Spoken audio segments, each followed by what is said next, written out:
Alhamdulillahi Rabbil Alamin.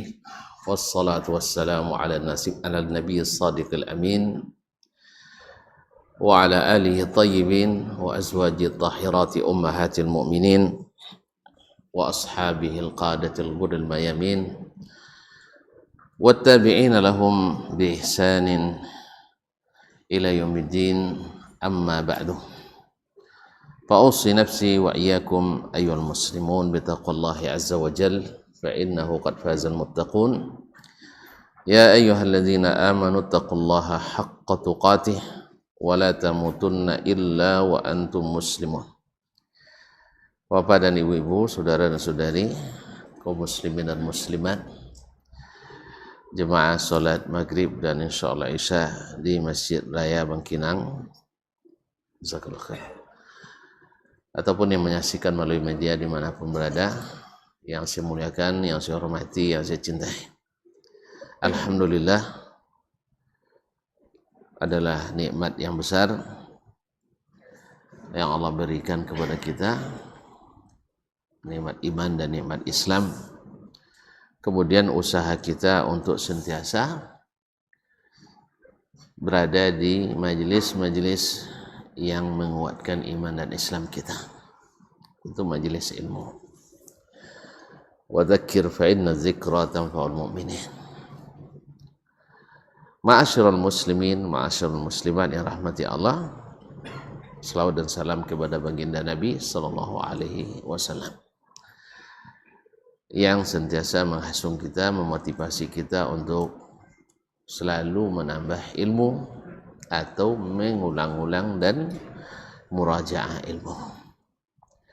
Dalam rangka itulah kita hadir pada kesempatan ini, karena pasal jalan karena dilalui, lancar kaji karena diulang-ulangi. Kita pada malam ini bersama Imam besar Asy-Syafi'i rahimahullah ta'ala. Adabu Asy-Syafi'i yang dirangkum secara apik oleh seorang ulama besar pula, yaitu Imam Abu Muhammad Abdurrahman ibn Muhammad ibn Idris ibn Munzir Al-Hanzali Ar-Razi, yang dikenal dengan Ibnu Abi Hatim Ar-Razi, wafat 327 Hijriah. Masih dalam bab wiladatus Syafi'i wa buduwi nash'atihi wa talabihi lil ilmi, tentang kelahiran Imam Syafi'i dan awal mula dia belajar ilmu dan perkembangannya. Ma'asyarul kiram dirahmati Allah, kita sampai pada alinea ke-7 dari kitab Adabus Syafi'i ini. Qala al-Imam Ar-Rawi li hadha al-kitab, rawi kitab ini mengatakan, akhbarana Abul Hasan, telah menceritakan kepada kami Abul Hasan. Kalau disebut Abul Hasan nanti sudah disebutkan di muqaddimah kemarin, yaitu Al-Imam Ali bin Abdul Aziz ibn Mardak.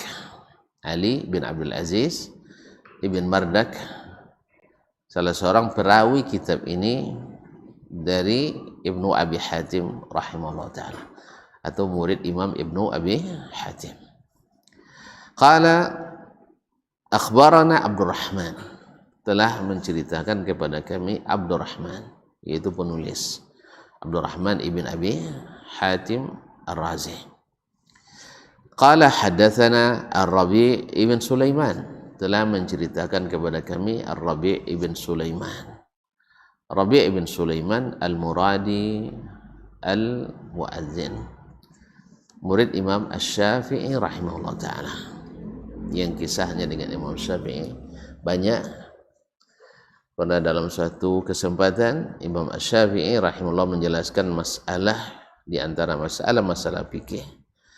Rabi' tidak paham juga, diulang tidak paham juga. Jadi kalau tidak paham jenis tapi jangan tonton aja, tanya anak.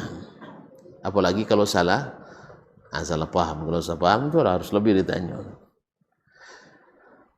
Akhirnya karena jenuh dan sedikit jengkel, tidak lama itu tinggal ke majlis. Kalau awak guru, pailangnya. Tapi Imam Asy-Syafi'i gurunya. Setelah selesai majlis, Imam Syafi'i menyusul ke rumahnya Ar-Rabi' bin Sulaiman. Ini guru yang bukan hanya sekedar mentransformasi ilmu, tetapi juga menggembleng akhlak dan adab. Kalau sampai guru yang datang ke rumah awak pergi maju, tidak basuh, tidak bondang, tapi inya sendiri berinisiatif. Itu luar biasa pengaruhnya bagi kejiwaan murid. Akan berjauh berbeda nanti. Wah, tidak ada hadir majlis senayanya, jangan hadir jolenya, akan beda. Ma'asyiral kiram dirahmati Allah SWT. Nah, lihat adabnya para orang-orang besar itu. Lalu dia ulang, buka kitab kembali, kita baca, diulang sampai paham. Kabarnya sampai 40 kali syarah pula. Allah. Lalu kata Imam Syafi'i rahimahullah, ya Rabi', law istata'tu an ut'imaka ilman la at'amtuk. Andainya ilmu ini bisa dengan injeksi, ya disuntikkan atau disuapkan, aku suapkan kepadamu ilmu itu. Kalau seandainya bisa ilmu itu dengan buah batiknya, melalui buah batik dari Imam Syafi'i rahimahullah ta'ala. Ada batik ya? Alhamdulillah. Cuman ilmu itu memang tidak bisa dengan buah batik. Sebab kata Nabi sallallahu alaihi wasallam, innamal ilmu bitta'allum. Ilmu itu terpaksa harus belajar. Kalimat ta'allum dalam bahasa Arab itu adalah tafa'ala atau tafa'ul daripada fi'il, yaitu at-takalluf. Mesti ada usaha dan upaya keras. Makanya alhamdulillah menuntut ilmu itu dihitung jihad fi sabilillah. Ya, menuntut ilmu itu jihad fi sabilillah, seperti kata Al-Hasan Al-Basri rahimahullah, talabul ilmi jihad. Menuntut ilmu itu adalah jihad, wa muzakaratuhu zikrun.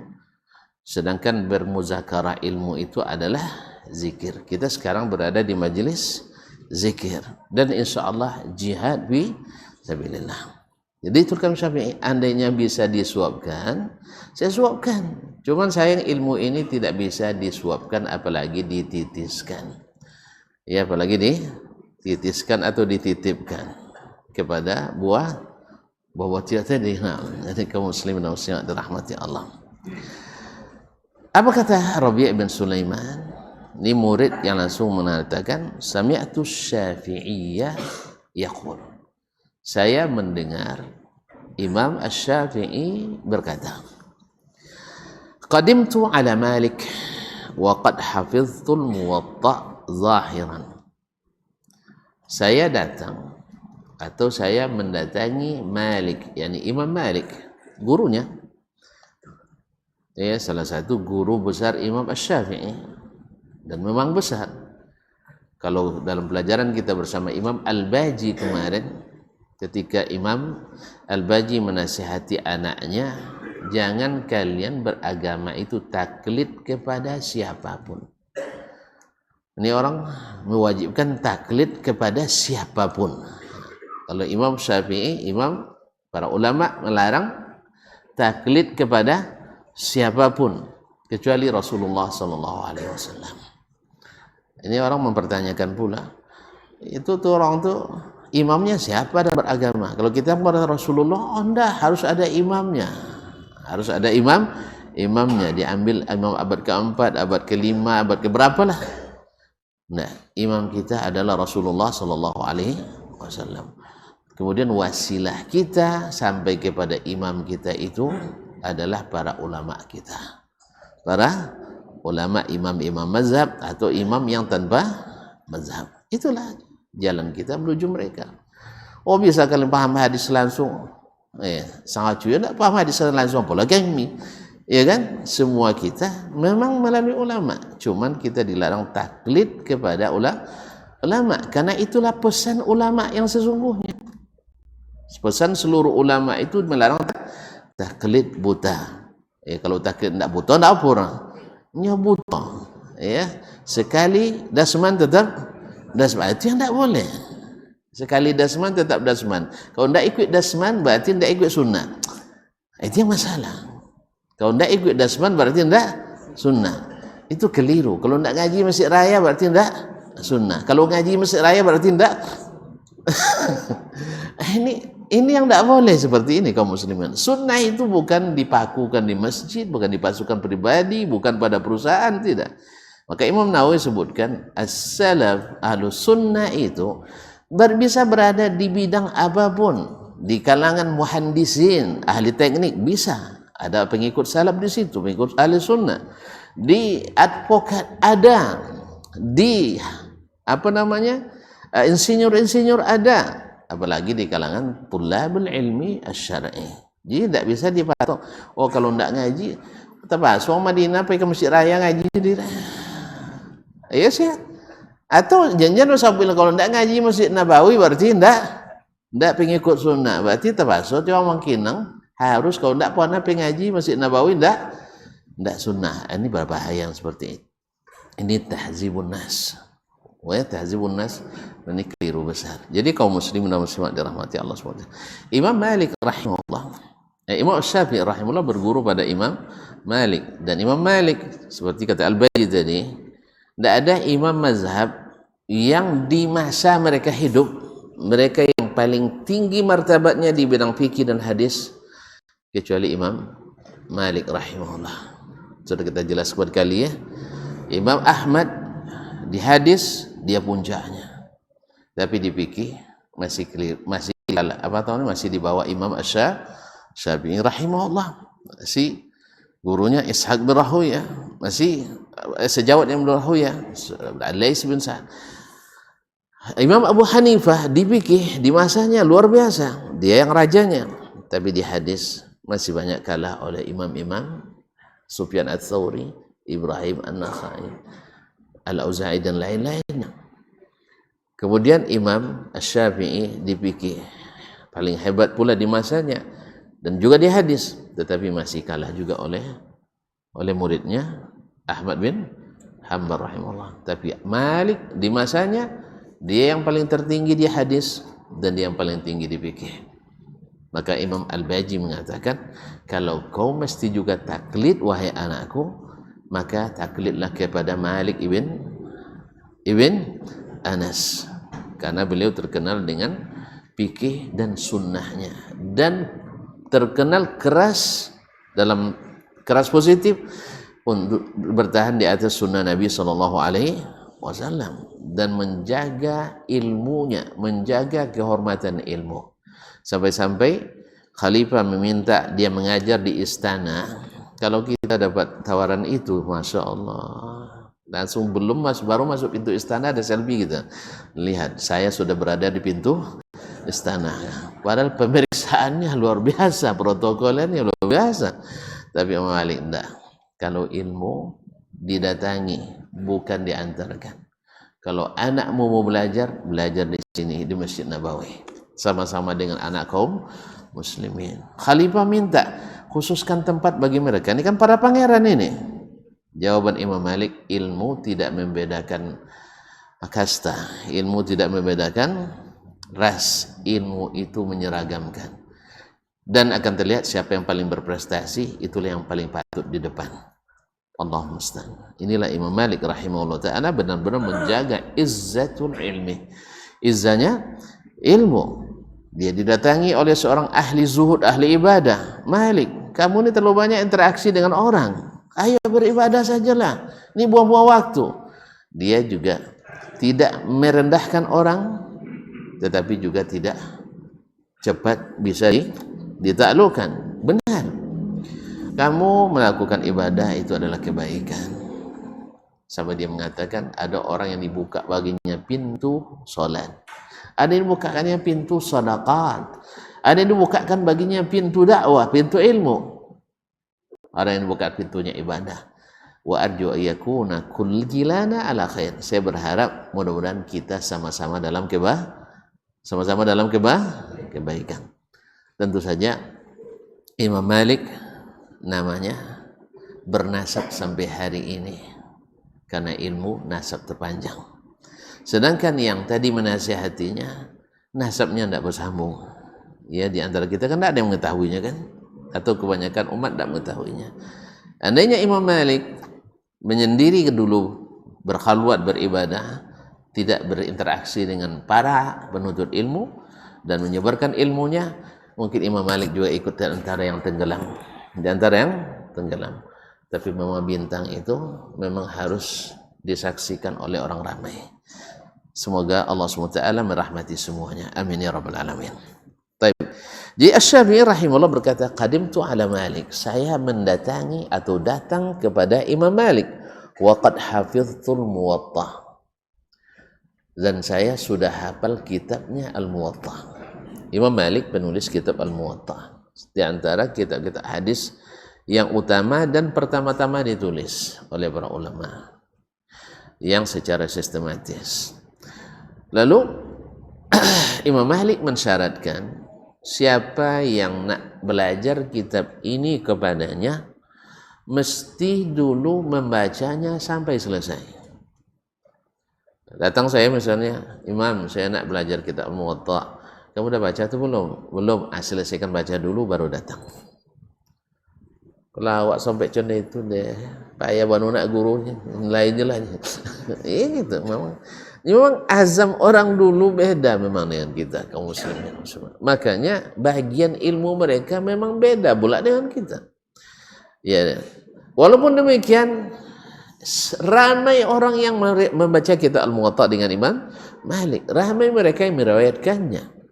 Bahkan di antara kitab-kitab hadis yang paling ramai, ya, yang paling ramai di antara kitab hadis yang paling ramai diriwayatkan ada kitab Al-Muwatta Imam Malik rahimahullah taala. Tandanya mereka walaupun sulit tetapi mereka tak akan mundur. Sekali layar terkembang, pantang mundur ke belakang. Ma'asyiral kiram dirahmati Allah. Nah, Imam Asy-Syafi'i rahimahullah bukan hanya sekedar membaca, tapi dia sudah hafalkan kitab itu. Sudah hafal. Bukan di luar kepala, tapi di dalam. Kalau kita mau hafalnya, ada hafal luar kepala rejinya. Coba bacanya, kan luar kepala, mana kenapa lah? Jadi memang beliau di luar, di alam ala zahril ghaib, memang di atas, di dalam kepalanya. Diberitakan dari riwayat lain bahwasanya beliau menghafalnya selama 18 malam. 18 malam. Subhanallah. Kaum muslimin dan muslimat dirahmati Allah SWT. Taib, faqultu, lalu saya katakan, inni uridu an asma' al-muwatta'a minka. Saya ya Imam ingin mendengarkan, maksudnya mendengarkan ini, menerima kitab Al-Muwatta dan setelah itu nanti meriwayatkan. Nah, ini urid an asma' al-muwatta'a minka. Saya ingin mendengarkan kitab Al-Muwatta ini daripadamu. Karena dulu para ulama dia punya kitab hadis yang diriwayatkannya, kumpulan daripada riwayatnya. Lalu datang masih santri atau penuntut ilmu meminta dibacakan kepadanya atau murid yang membacakan untuk selanjutnya diriwayatkan. Sehingga masyhurlah ada 8 metode, ya 8 kah? 8 metode. Ini kadang salah sampai 4-nya kan. Jadi 8 metode periwayatan hadis. Periwayatan hadis. Ya, karena tergantung situasi dan kondisi, dan yang paling kuat diantaranya adalah as-sama'u min lafdhi syekh, yaitu mendengar dari bacaan syekh langsung. Setelahnya adalah murid membacakan kepada syekh. Nah, taib, ini urid asma'ul muwatta minka. Faqala, saya ingin baca kitab Al-Muwatta kepadamu atau mendengar Al-Muwatta darimu. Faqala utlub man yaqra'u laka. Cari orang yang sudah mahir untuk membacakannya kepadamu. Maksudnya apa? Hadirkan orang yang sudah mahir, yang senior, lalu bawa ke sini, dia membaca, kamu dengarkan, saya pun mendengarkan. Jelas? Jadi ada juru bacanya. Namanya itu dalam periwayatan ada nanti apa namanya, haddatsana, misalnya perawi mengatakan haddatsana Malik qira'atan alaihi. Qira'atan alaihi artinya dibacakan kepadanya, wa ana asma, saya ikut mendengar. Jadi Imam Malik suruh, karena Syafi'i masih remaja sekali. Syafi'i masih belasan umurnya waktu itu.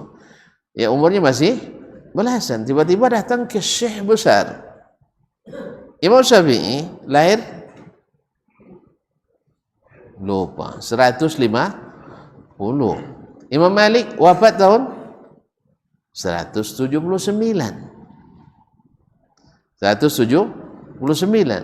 Beliau lahir tahun 80. Afwan, enggak, beliau lahir tahun 90-an. Nah, di saat Imam Syafi'i lahir, Imam Malik sudah berapa? Lebih dari 50. Tiba-tiba datang seanak remaja. Maka dia katakan cari orang yang baca. Barangkali dia kan belum kenal. Jangan nanti bacaanmu kacau. Ini kadang itulah samanya ada ustaz mau jawab ini bahasa Arab kan, bahasa Arab boleh yang nyanyi kan. Sudah itu tidak singerati deh. Jadi boleh kumasananya. Mazanya, maza itu tahu kan? Bupi kain tu kamu ni. Tidak jadi bahasa Arab jadi. Apa sebab? Tidak. Kodok miskomunikasi jadi nah. Misunderstanding. Akhirnya aboilah kamu ini bahasa awak aja dileh. Tidak jadi bahasa Arab. Jadi takut mungkin Imam Syafi'i tidak pandai membaca sehingga nanti lama. Kelamo kan? Kalau misalnya Anda ngajar buat kitab, siapa yang siap baca? Rata-rata tidak mau membaca. Apa sebab? Karena tidak lancar. Akhirnya saya tunjuk aja, tolong antum baca. Tak pesantren ya, tolong. Kalau di Queen 1,5 halaman, tengah 2 jam tidak cukup. Kalau ikut habis kau tu dah main baca. Jadi bacaannya setiap kata ada salah barisnya. Kecuali kalau dimatikan aja ujung sodong. Nah. Jadi kaum muslimin dan muslimat dirahmati Allah. Jadi cari orang yang membacakan untukmu. Faqala, apa katanya? Faqultu inni uridu an qultu la alayka an tasma'a minni. Engkau mesti dengar dari saya bacaanku, qiraati. Fa in sahula alayka qara'tu li nafsi. Nah, kalau nanti mudah, ya, kalau seandainya mudah bagimu, saya sendiri yang bacakan. Wa qala utlub man yaqra'u lak. Diulang lagi sama Malik, cari orang yang membacakan untukmu. Wa karartu alaihi, saya pun bertahan. Memang orang-orang hebat cuma begitu tono. Jadi tidak mau menyerah dia, tidak mau menyerah. Saya ulang lagi, saya yang bacakan, Syekh. Cari orang lain baca. Saya coba dengarkan saya baca dulu. Tolonglah dulu dengarkan saya baca. Kalau bagus bacaan saya teruskan. Kalau tidak nanti cari orang lain. Dan orang lain dia sebutkan, ditanya oleh Imam Malik, hal qara'tal Muwatta? Dia bilang, ma qara'tu lakin hafiztu. Saya tidak baca tapi sudah hafal. Akhirnya Imam Malik kagum. Kalau gitu ikra. Mendengar sudah hafal baru Imam Malik menyerah. Akhirnya silakan baca. Nah, faqala ikra. Sekarang baca. Falamma sami'a qira'ati, setelah dia mendengar bacaanku, qala iqra, teruskan baca. Faqara'tu alaihi hatta faragtu minhu. Saya bacakan kepadanya sampai selesai. Jarang dulu untuk ilmu sampai selesai. Inilah metode yang sudah kita tinggalkan hari ini. Kita hari ini SKS, sistem kebut semalam. Ya. Sekarang sistem belajar kita, masya Allah, mahasiswa lebih aktif dari dosen. Karena ceritanya CBSA. Apa itu? Cara belajar siswa aktif. Akhirnya guru tidur. Dulu, buya-buya kami dulu, ketika nak ngajar besok, mereka membaca malam tadi. Malam ini dia harus membaca. Dosen-dosen dulu, sekarang enggak. Sekarang kalau nak kuliah besok, dosen tinggal telepon, siapa pemakalah besok? Ya, kirim. Belum siap Pak? Besok pagi-pagi dikirim. Belum juga dikirim, pas masuk lokal baru dikirim. Nah, tengok dia lambat pula loadingnya. Akhirnya dari situ baru dibaca. Akhirnya yang menjadi guru adalah mahasiswanya. Mahasiswa jadi guru. Padahal mahasiswa itu datang dari latar belakang SMA masuk jurusan ilmu hadis, SMA masuk jurusan tafsir dan ulumul Quran. Bacaan Quran kadang-kadang lopel, tapi sudah menjadi ahli, bakal jadi ahli tafsir. Allah musta'an. Nah, harusnya kita kembali kepada metode ulama. Kalau memang belajar tafsir, baca kitab tafsir walaupun singkat. Baca kitab tafsir muyassar jadi bisa, tapi ditulis ulama itu lebih banyak ilmu daripada sistem. Walaupun pakai proyektor, pakai infocus yang bikin tak fokus. Infocus itu bikin tak fokus. Untuk menyiapkan habis pula setengah jam. Ya, kemudian menyetelnya dan seterusnya dan sebagainya. Jadi kaum muslimin dan muslimat dirahmati Allah SWT. Jadi dibacakannya sampai selesai. Berarti riwayat Imam Asy-Syafi'i dari Imam Malik dalam kitab Al-Muwatta sempurna. Tetapi tidak ditemukan naskah riwayat Imam Asy-Syafi'i kecuali dalam kitab-kitabnya. Akhbarana hadatsana Malik, dalam kitabnya bersebar dalam kitab Imam Syafi'i seperti seperti Ar-Risalah, seperti Ikhtilaful Hadis, seperti Al-Mukhtasar yang Muzani, kemudian Ahkamul Quran dan sebagainya. Kaum muslimin dan muslimat, inilah imam belajar kitab dengan Imam Malik, yaitu sampai selesai. Kenapa Imam Malik itu setelah mendengar bacaan Asy-Syafi'i langsung dia bilang teruskan baca? Apa sebab? Karena Imam Syafi'i adalah min afsahil Arab, orang Arab yang termasuk paling fasih. Dulu ketika kita awal belajar sudah kita sebutkan, atau di saat kita belajar Ar-Risalah dulu, masih ingat, dah lupa ya Ar-Risalah. Ya, Risalah dah pindah ke Pekanbaru. Dulu di Bangkinang asalnya, pindah ke Pekanbaru. Ma'asyiral kiram jemaah, Ar-Risalah dulu. Imam Syafi'i oleh ulama besar ilmu bahasa Arab, Ibnu Hisham An-Nahwi, dia bilang lisanus Syafi'i hujjatun fil lughah, yaitu bahasa Arabnya Syafi'i menjadi hujjah dalam bahasa Arab, karena dia adalah orang yang jenis orang yang asli bahasanya, sampai beliau menjelajahi berbagai perkampungan Arab Badui, khususnya Bani Huzail. Beliau mencari bahasa Arab asli di sana, sebab di masa beliau hidup di perkotaan bahasa Arab sudah mulai sedikit-sedikit bibit-bibit lemahnya sudah nampak. Apa sebab? Karena sebagian sudah bangga meminjam istilah-istilah bahasa asing. Bahasa asing. Ya, kita juga hari ini dimabuk oleh bahasa asing. Ya, sampai nak jawab coba pun nak lewat nyebut coba lah. Apa coba bahasa? Rice bowl.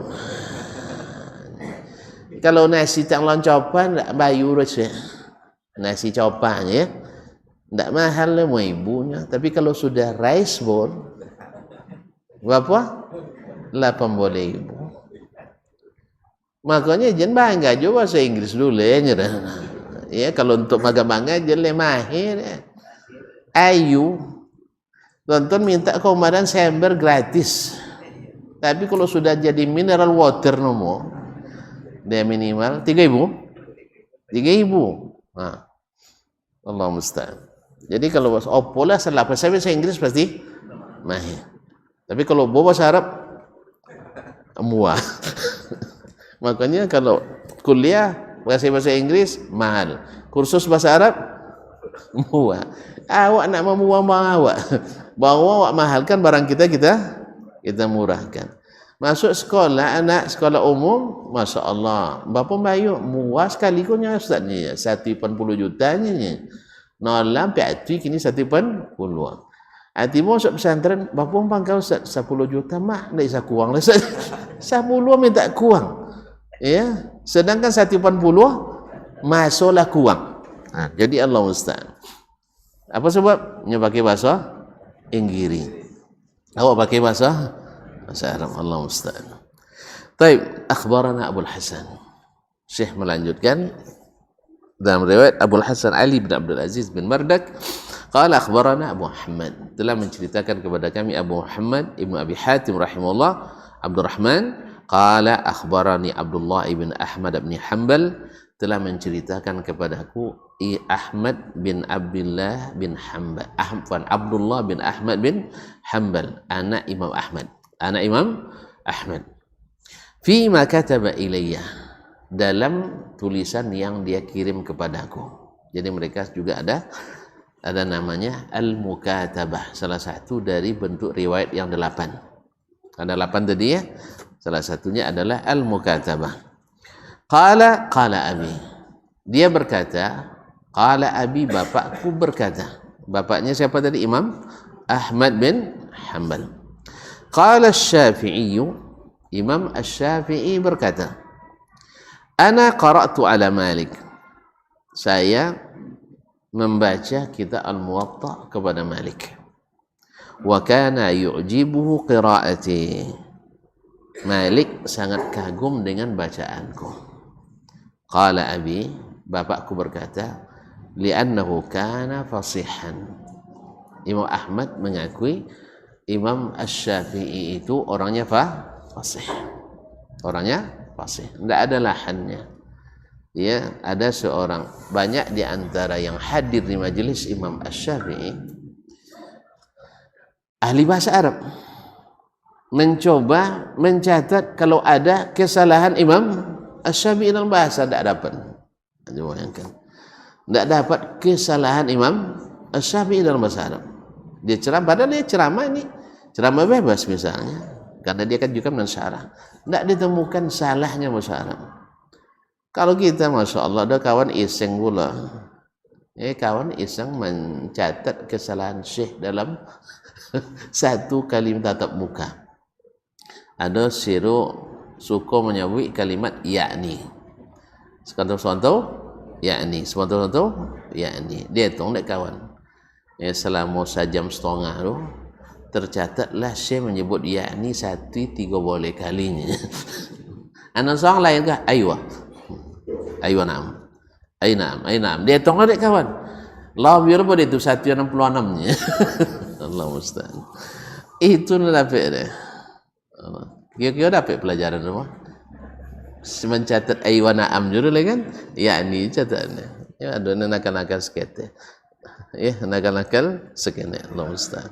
Kaum muslimin dan muslimat dirahmati Allah. Jadi karena Imam Asy-Syafi'i fasih, sehingga Imam Malik kagum dengan bacaannya. Memang kalau fasih, tuan-tuan kalau dengar, kalau mengerti bahasa Arab, yang fasih itu memang enak didengar, tidak terasa. Yang fasih itu enak didengar, karena bahasanya seperti para pujangga berbicara, seperti para ahli sastrawan berbicara. Ya, kita merasa bahasanya, membuat kita mengikuti, menghayati. Tapi kalau bahasanya patah-patah, tentu pemahaman kita juga patah-patah. Ma'asyiral kiram dirahmati Allah. Qala, dia melanjutkan, akhbarana Abul Hasan, telah menceritakan kepada kami Abul Hasan Ali bin Abdul Aziz bin Mardak. Qala akhbarana Abdurrahman, telah menceritakan kepada kami Abdurrahman ibn Abi Hatim, penulis kitab.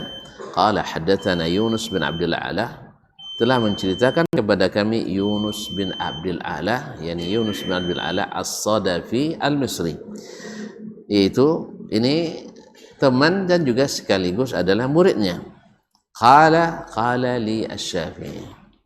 Asy-Syafi'i berkata kepadaku, mashtadda alayya fautu ahadin minal ulama mithla faut ibn Abi Dhi'b wal Laits ibn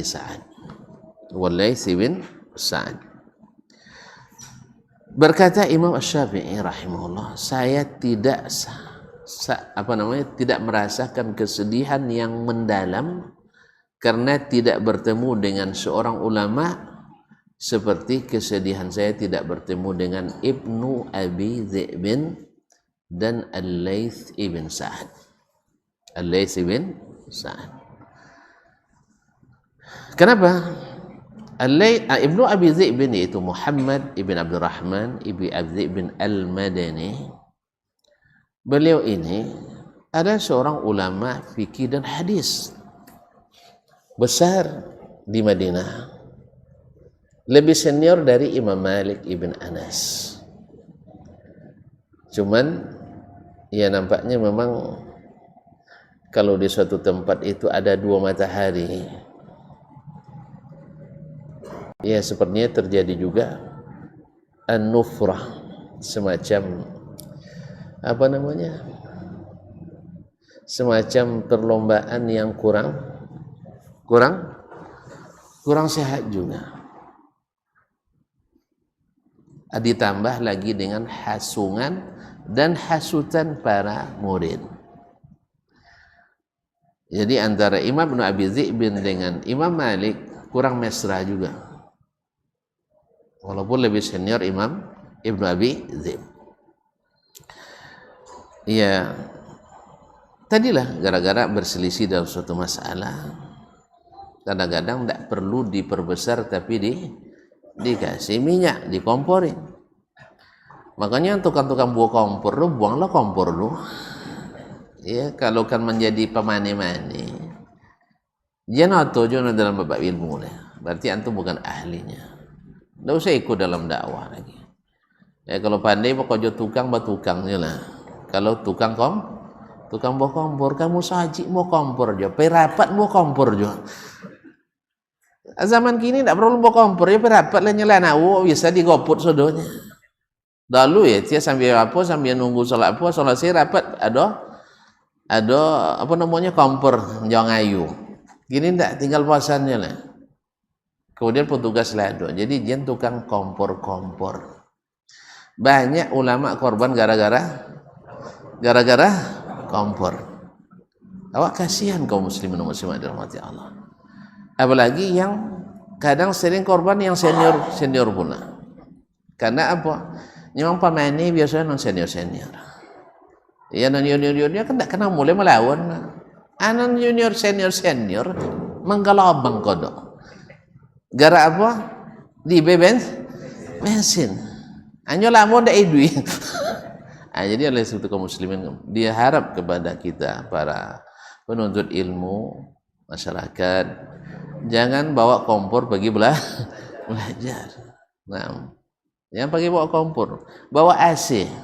Makanya saja dibuat AC nak le saja. Pasal ada jo nangik sana. Jadi itulah yang terjadi dulu antara Imam Malik dengan Imam Ibnu Abi Dhi'b. Sehingga Imam Abi Dhi'b cenderung menjauhi Imam Malik, walaupun Imam Malik tidak berbuat seperti yang dia lakukan. Jelas, tapi ilmunya tidak bisa dihilangkan. Riwayatnya ada dalam kutub Al-Mu'tamadah, Sahih Bukhari, Sahih Muslim. Itu tidak merusak reputasinya. Cuman ada kekurang mesraan antara Imam Malik dengan Imam Muhammad bin Abdurrahman ibn Abi Dhi'b. Nah, lihat Imam Asy-Syafi'i sebagai murid baperan dengan Imam Malik. Ikon tidak berkawan Imam Malik dan harus selalu melawaninya. Tidak. Justru Imam Asy-Syafi'i menyesal kenapa tidak sampai bertemu dengannya. Apa sebab? Sebab di saat Ibnu Abi Dhi'b meninggal, Imam Syafi'i baru umurnya sekitar 9 tahun. Umur 9 tahun di mananya potang? Lingkinan? Saya punya lingkinan. Palestina. Lah sampai ke Moka tang mah. Iya, taib. Jadi beliau masih belum sampai ke Madinah. Ibnu Abi Dhi'b sudah meninggal dunia. Maka beliau sangat menyesal. Walaupun dia tahu apa yang terjadi antara gurunya Malik dengan Imam Ibnu Abi Dhi'b tadi. Ya tidak mesra hubungannya. Ya pahamlah tuan-tuan. Yang memang kadang-kadang seperti kata Ibnul Qayyim rahimahullah. Azan dulu setelah itu nanti baru ceritakan. Azan dulu nak.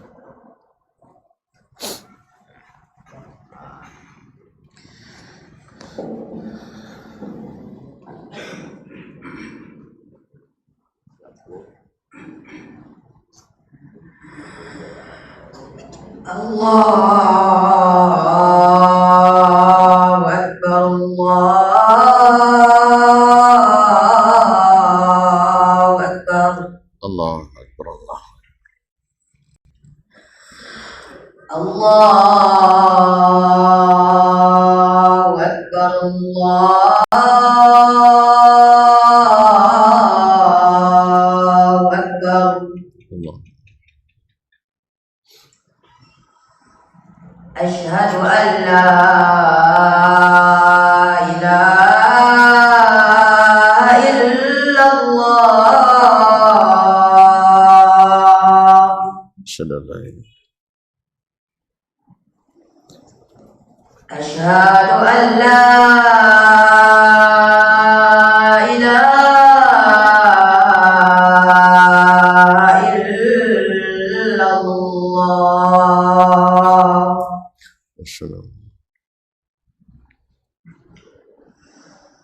Asyhadu anna Muhammadar Rasulullah.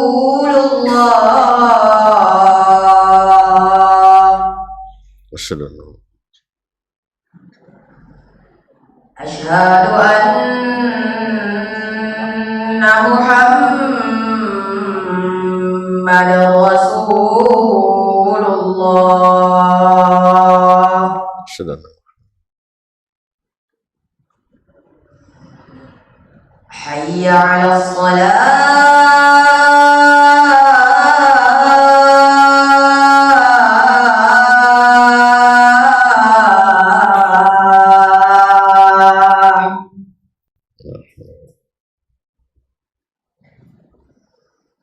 Hayya 'alas salah.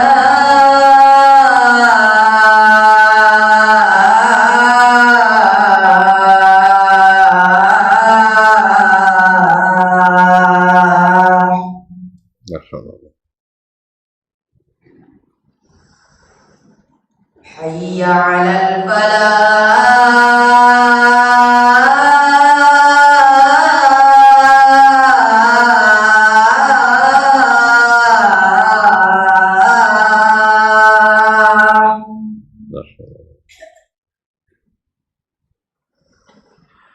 Hayya 'alal falah.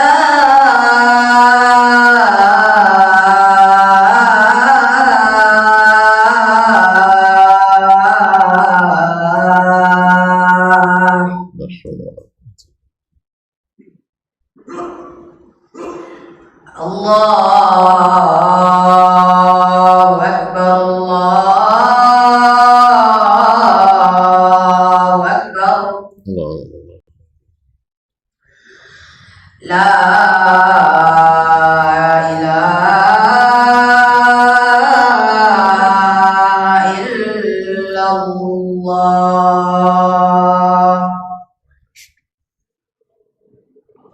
Salat.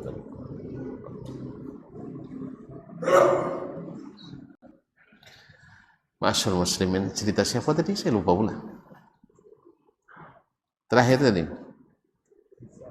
Hah? Kisah siapa? Hah? Tidak ada nyimak nampak. Kisah? Hah?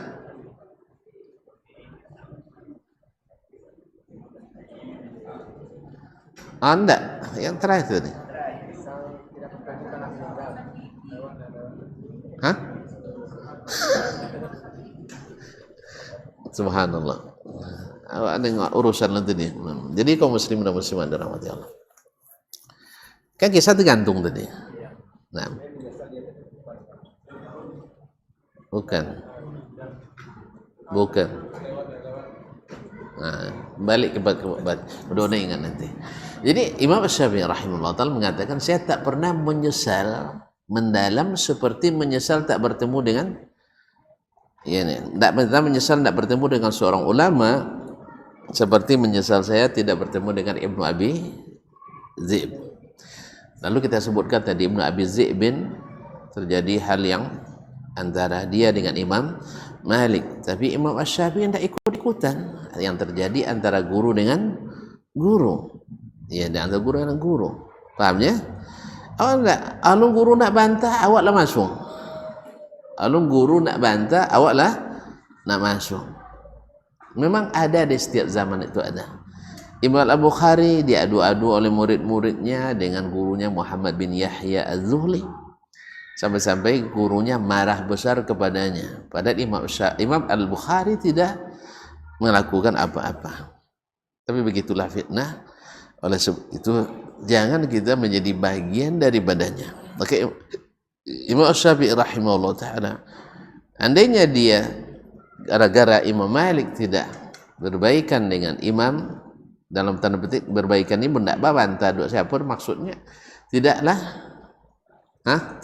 baiklah nyabu imam, tidak sejalan, itu tidak sejalan, padahalnya sama-sama manhajnya sama, al-sunnah, ulama fikih, ulama hadis, tapi tidak bisa duduk bersama gara-gara tadi ada hal-hal yang ya ini baru kembali.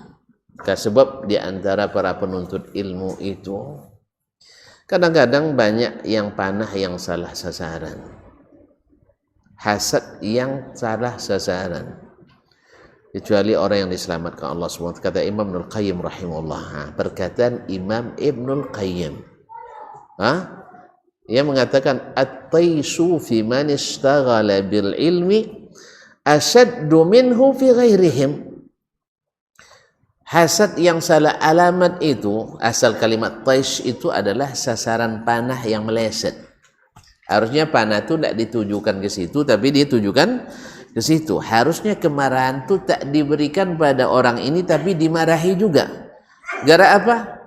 Karena banyak yang bawa kompor tadi. Masalahnya banyak kompor. Ya, kini tak zaman kompor, zaman listrik lah ya. Jadi kaum muslimin dan muslimat dirahmati Allah, akhirnya terhasutlah bahasa seorang seperti Ibnu Abi Zaid bin terhasut untuk tidak senang pada Imam Malik. Walaupun Malik sebenarnya pasif saja, dia tidak menyambut itu, tetapi murid-murid memperparah masalah sehingga Ibnu Abi Zaid bin merasa tersinggung dengan Imam Malik. Imam Malik tak pernah menyinggungnya, tapi orang lain membuat Imam Ibnu Abi Zaid bin tersinggung oleh Imam Malik. Perlu lah buat contoh kecil. Perlu buat contoh. Misal, ya saya tak pernah membuat kata-kata yang membuat misalnya ustadz kita, siapa ustadz kita? Misalnya Ustaz Helmi Basri misalnya tersinggung.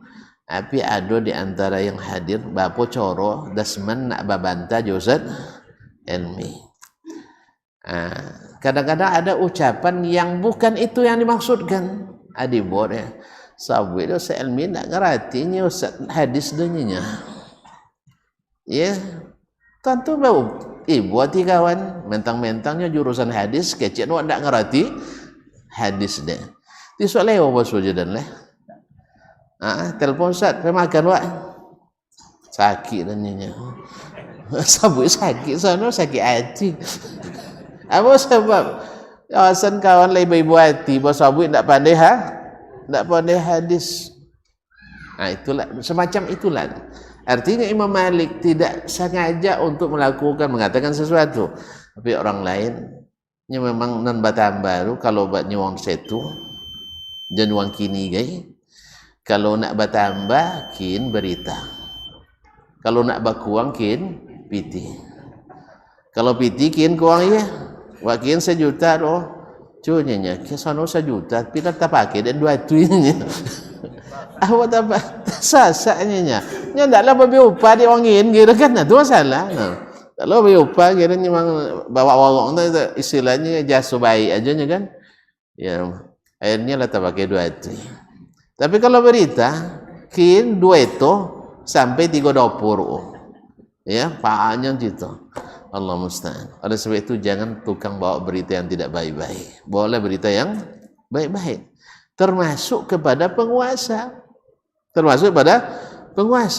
Makanya di antara adab yang kurang dijaga oleh orang hari ini seperti kata Ibnul Muqaffa dalam Al-Adabul Kabir, laisa minal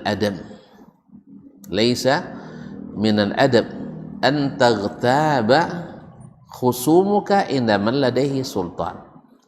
Tidak termasuk adab kamu berghibah di depan penguasa tentang orang yang tak sepaham atau bermusuhan denganmu. Apalagi menghibah teman. Orang yang bermusuhan saja tak boleh dighibah di depan orang yang berkuasa.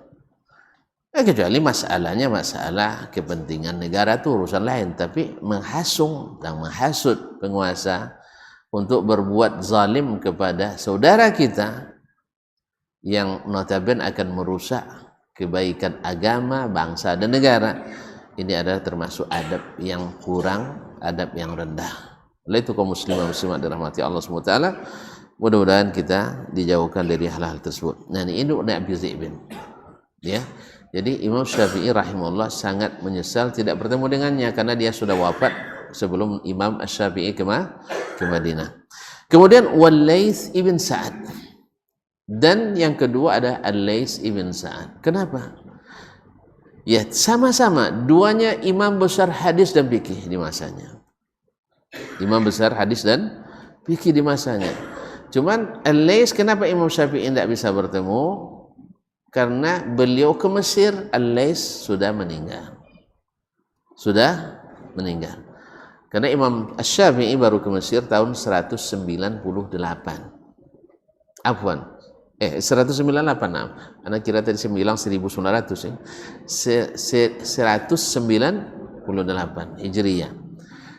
Ya. Jadi dia ke Mesir sehingga tidak bertemu dengan Al-Laits karena Al-Laits bin Sa'ad sudah wafat sebelumnya 175. Jadi beliau sangat menyesal kenapa tidak sempat berguru dengan Imam Al-Laits ibn Sa'ad. Al-Laits ibn Sa'ad ini ilmunya tidak kurang dari ilmunya Imam Malik. Tidak kurang dari ilmunya Imam Malik, seperti kata Imam Az-Zahabi, walakinna ahla Misra dayya'uhu. Tapi orang-orang Mesir menyia-nyiakannya, tidak menghidupkan mazhabnya sehingga tidak ada mazhab Al-Laitsi. Tapi ada juga gunanya untuk tidak ada banyak mazhab yang ompek lah panjang wak deh kan. Ya. Kadang-kadang orang nak masuk Islam tapi gara-gara dia fanatis mazhab akhirnya tidak jadi masuk Islam gitu. Ada orang di Tokyo nak masuk Islam, lalu datang orang India kayaknya, orang masuk Islam, Islam mana? Islam tu banyak dia. Yang ada Islam Hanafi, ada Islam Syafi'i, ada Islam Hambali, ada Islam Maliki. Pilih orang. Kalau orang Jawa, orang sabuk itu, kalau orang Indonesia sabuk Jawa kan orang Jawa mesti mazhabnya Syafi'i. Kalau tidak soseknya.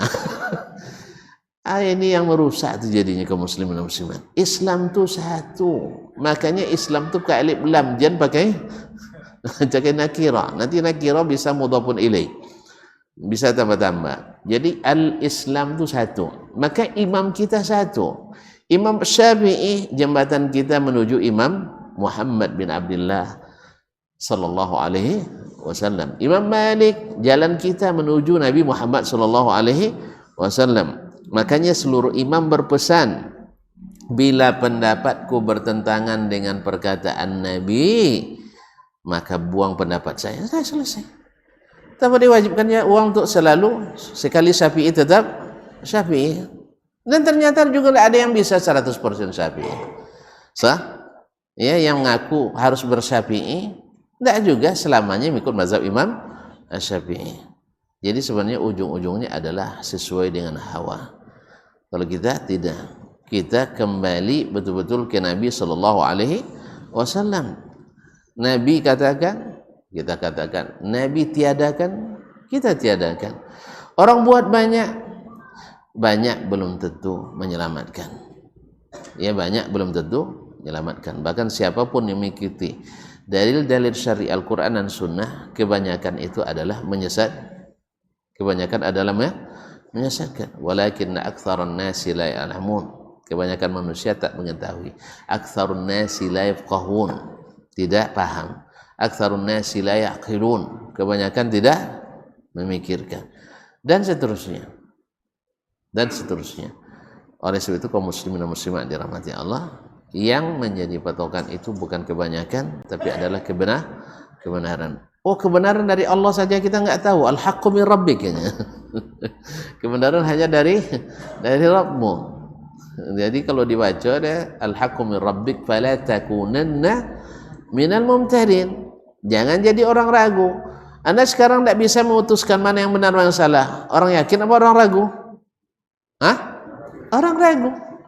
Berarti ayat tidak seperti yang antum pahami, tapi seperti yang dipahami oleh Nabi sallallahu alaihi wasallam, yaitu yang benar itu jelas. Al-haqqu innal halala bayyin wa innal harama bayyin wa bainahuma umurun mustabihat la ya'lamuhunna katsirun minan nas. Yang diantara kedua yang tidak jelas itu namanya mustabihat, subuhat. Metode kita subuhat dijauhi atau didekati? Dijauhi, karena yang dekat-dekat mesti terjerumus. Jangan dekat-dekat subuhat. Dan dekat-dekat subuhat, karena subuhat itu siapa yang dekat, kata Nabi, waqa'a fiha, mesti terjerumus ke dalamnya. Oleh sebab itu, maka siapa yang menjauhi subuhat, selamat agamanya, selamat harga dirinya. Wallahu ta'ala alam. Maka Imam Syafi'i rahimahullah ta'ala menyesal atau merasa sangat bersedih tidak bertemu dengan dua ulama besar ini. Walaupun sebenarnya beliau kan bertemu dengan ulama-ulama besar, bertemu dengan Sufyan bin Uyainah, bertemu Al-Humaidi, Muhammad bin Hasan Asy-Syaibani, Ahmad bin Hanbal, Malik ibn Anas. Hampir seluruh mazhab yang empat itu semuanya ada pada Imam Syafi'i rahimahullah. Dia bertemu dengan murid Abu Hanifah, bertemu langsung dengan Imam Malik, bertemu langsung dengan Ahmad bin Hanbal. Jadi semua mazhab sebenarnya Imam Syafi'i sudah berinteraksi dengannya. Tidak menjadikan mereka orang Syafi'ilah, Hambali, tidak. Mereka semuanya sama, menjadikan Nabi sallallahu alaihi wasallam sebagai imam satu-satunya. Fa zakartu zalika li abi, lalu saya katakan itu kepada bapakku. Siapa yang bilang? Abdurrahman bin Abi Hatim, yaitu penyesalan Syafi'i tidak bertemu dengan dua ulama besar itu. Saya sebutkan ke ayahku. Faqala ma dhanantu annahu adrakahuma hatta ya'safa alaihima. Saya kira dia tidak bertemu dengannya, artinya tidak ketemu dengan zamannya. Ya, Ibnu Abi Zaid bin dah wafat sebelum dia ke Madinah. Sedangkan Lais ibn Sa'ad juga dia terlambat datang ke Mesir, walaupun dia hidup di masa Lais ibn Sa'ad, tapi beliau disibukkan dengan imam-imam lain seperti Imam Malik dan sebagainya, sehingga dia tidak sempat ke Mesir di masa-masa awal untuk belajar, sehingga ketika dia sampai ke Mesir Imam Lais ibn Sa'ad sudah mendahului. Jadi